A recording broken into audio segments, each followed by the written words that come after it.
Every single year, the amount of games available on Steam rises tremendously, and picking the best ones is not easy.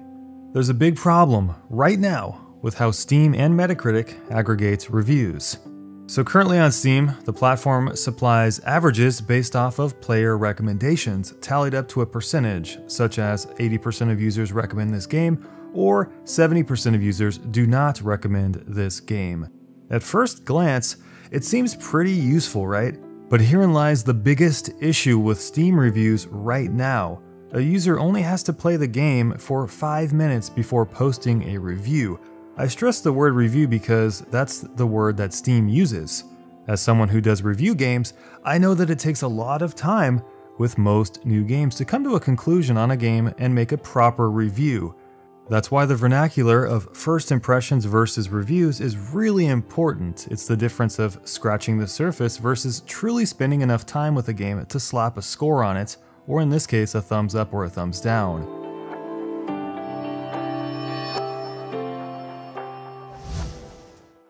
So the big problem is that anyone can review a game, and again, I'm stressing the word review, regardless of how much time he or she puts into the game. It's not uncommon to see someone review a game on Steam after playing it for 2 hours, or 1 hour, or even 30 minutes. There are reviews under 5 hours for The Witcher 3, and 30-minute reviews for the new Tekken 7. We also saw tons of these low playtime reviews for recent games like The Surge, Friday the 13th, hell, pretty much every game. And this is because the sooner you review a game on Steam, more people have a chance to see it, and the better chance it has to show up at the top by having more helpful ratings. This is even more important for Let's Players, Twitch streamers, and YouTubers, as they often embed their reviews and social media inside the Steam review.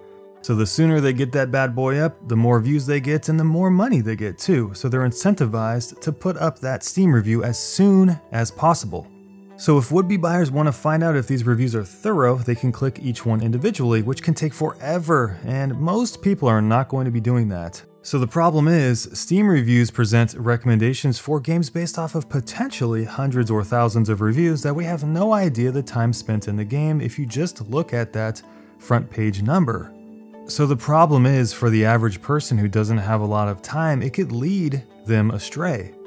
For instance, if I hop on over to the newest game on Steam, it's a game called Silver. Most of these reviews for this RPG are under 2 hours. We can also look at Tekken 7, which just came out. Once again, dozens of reviews sub 3 hours. I think you can see where I'm going with this. These are first impressions, not reviews. First impressions can be very helpful, but they shouldn't be the criteria for reviews. These types of user reviews, they also can be the majority and heavily skew the score of many new games, especially on Steam. As a result, there's a chance people aren't going to be getting the best information that they deserve. I propose that Steam combats this by revamping their review system to include something that looks like this. So this is a simple graph where hours played is on the x-axis and user scores on the y or the vertical axis. Steam could then average out the recommendations and create scores based off of averages for each hour played, which would give players a better idea of how the game truly is. For instance, wouldn't this be useful for a game like The Witcher 3? You could use this graph to focus on the reviews that have more time invested, knowing that The Witcher 3 is a very, very long game and that any review under 10 hours is just going to be non-conclusive. You would be able to easily filter out thin reviews for a game like Prey or Friday the 13th or just any game in general. But if Steam doesn't want to use a nominal score system, they could do what's called a stacked bar chart to show the percentage differences between recommended versus not recommended given hours played.